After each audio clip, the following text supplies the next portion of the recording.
this review, Angel's Landing. Angel's Landing is located in Utah, in Zion National Park. Southwest part of Utah. Access. To get to this particular hike, you're going to have to check with the Zion National Park website. During April through October, you're going to have to take the shuttle service. If not, if you take the shuttle service, you'll get off at the Grotto, which is the hike, I guess the stop right there. That's the trailhead. That's the trailhead right there. And other times throughout the year, you'll just take your car there, and there's plenty of parking at this particular site. It's a free shuttle service. The price is included in the fees, in the entrance fee. And the entrance fee is $20, unless you have the National Park Pass. That's right, which is $80. Okay, trail breakdown. This type of hike is an out and back, so you go in the same way you come out. Okay, distance of this trail, this is a 5-mile total hike. Round trip. And your elevation gain is about 1,500 feet. A little bit less than that, but right around 1,500 A little run through of the hike. When you get off of the stop at the Grotto, you have to cross over the Virgin River. There's a bridge there, and then you start on the paved trail. Yeah, the paved trail then is a series of switchbacks, which runs up one side of a canyon. And then what's going to happen is once you get up these switchbacks, you then come around the other side. And it's like paved. It's not paved. It's carved into the mountain. Right. At that time, then you have to cross over another bridge to go on to the other canyon.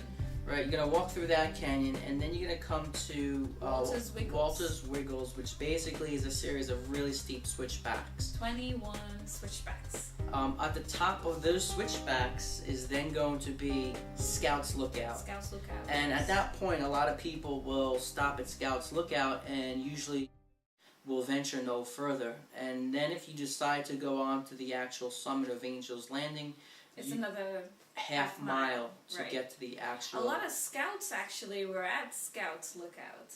Yeah, when we went. I guess that's the name, Scouts Lookout.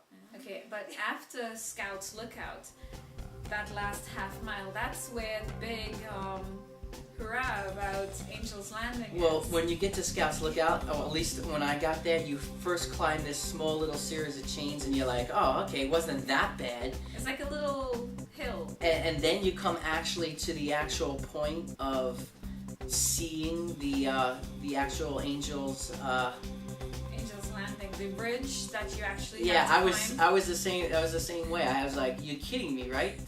It was unbelievable, and I was actually speechless. And okay, difficulty.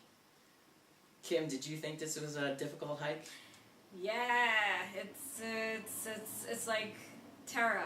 It's sheer terror. It wasn't that bad. I mean, there are some steep drop-offs, but you're not gonna exert yourself a lot. This is only 2.5 miles to get to the actual top, but there is some strenuous parts. There's very strenuous parts, especially in the last half mile. You will exert yourself a lot because you have to hold on to all these chains, and then you have to climb through these narrow, steep parts sometimes, and if you're short, it's bad. Yeah, I had a little trouble with that one. Gear guide. With this particular hike, Kimmy and I, we started off with our trekking poles. And it was really good for the first part up to Scouts Landing. Up to Scouts Lookout. Landing. Lookout. Landing. No, it's Lookout. Shoot! Scouts Lookout, we had to contract the poles. Do not do what I did. I brought a big pack, and I wish I did not. And at times, it was getting in the way of the actual climb. Right. You need something a little bit more streamlined, like what climbers use. Yeah, a little scrambling pack would have been great. Right. So one more thing, on the hike we saw people with some kids who yes. had harnesses, climbing harnesses and leashes and stuff. So if you are thinking of that sort of safety factor, you could use your climbing gear. Yeah. Okay, the scenery. This hike was beautiful. It actually was amazing. Yes, from the first part of it, I mean, crossing the Virgin River and starting to climb up gradually around the canyon walls, it was so pretty. Yeah, with the switchbacks, you get a view of the canyon, and then the canyon disappears. Well, you go into the canyon after that, so you're passing along the walls, and you see the different layers of rocks and sandstones. stuff. Yeah, it was really nice. And then at the top you see this amazing view below you. It's like incredible. Yeah, and just looking at the sheer drop-offs of actual Angel's Landing was really, really nice too. Gives you a whole new perspective on things. Enjoyed this. The ideal season. I particularly think this would probably be a great hike in the fall. You're dealing with after the crowds. Right. And you're not dealing with snow, and it's probably cooler. So Right. I would say fall would be ideal time to hike Angel's Landing. Because we went in spring and it had snowed the night before, Yeah. and there was ice and snow on the trail, which made it even more difficult. So I don't know if you would want to do that. Yeah, you with don't the want snow, to. You don't want to maybe go. crampons or something. And even with crampons, I don't know if I would Yeah. risk this particular hike. But you don't want to go in summer either Because it's full exposure, especially at the top, so you will not have any sort of sun protection then.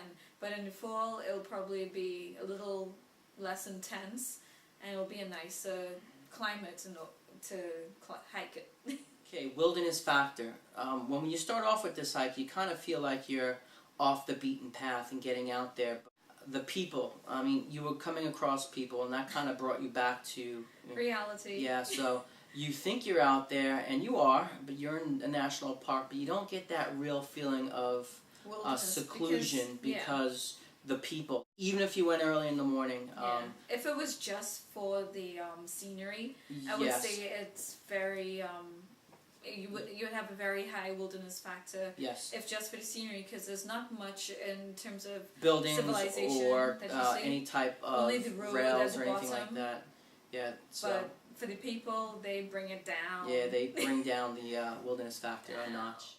Wildlife. I don't think there was much wildlife. You're really not going to see much wildlife at the top. The chipmunks at the top. Okay, chipmunks. But you're not going to see any real big animals on this particular trail.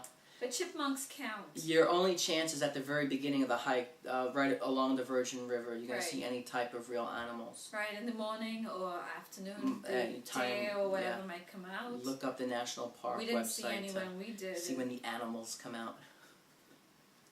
Phobias on the trail.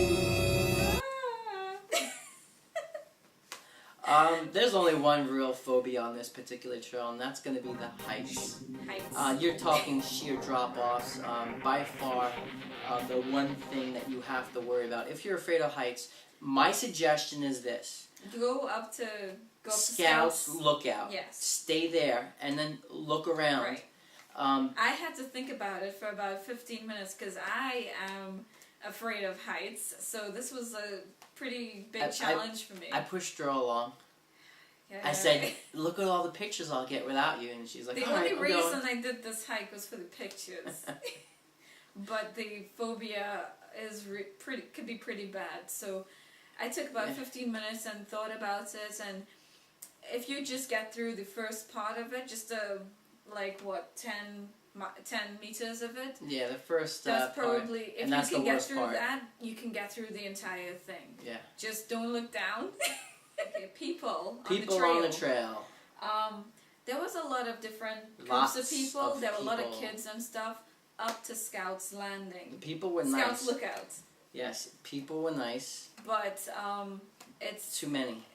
Too many, but but that's expected. You're in a national park. Right. So don't let that say, "Oh, I'm not going because of all the people." Still, there. I mean, you're still gonna have time by yourself, but the people. You're not gonna have any time by yourself because there's loads of people everywhere, especially on Scouts Lookout, where there's a lot of scouts apparently. And going up the actual Scouts Landing, there was basically a conga line. Well, after Scouts Landing, there was Scouts Lookout, there was a conga line of people going up the chains, and it got really tricky in some parts because you had to somebody had to let go of the chain in order to pass. So that's probably usually you. Facilities and eats. Okay, there's one potty at the top of Scouts Lookout, and there are two potties actually. But one was working, and there's no toilet paper. No. There's no food also on this particular trail. You're going to pack in and water. You're going to bring in your food and water on this particular trail. Okay, Angel's Landing. In conclusion, I love this hike. it was pretty challenging for me because I'm scared of heights. So, but I did it for the pictures and it was worth it. Got some really nice pictures. It's a must in Zion National Park for sure. Right. It's definitely one of the best hikes. Not the most Zion. secluded. Don't expect to be by yourself. You're going to share this experience with others, but the experience with others is worth it. And you can chalk it up to, you can put it in your brag book, you know. Okay, Matt and Kim, I hike around.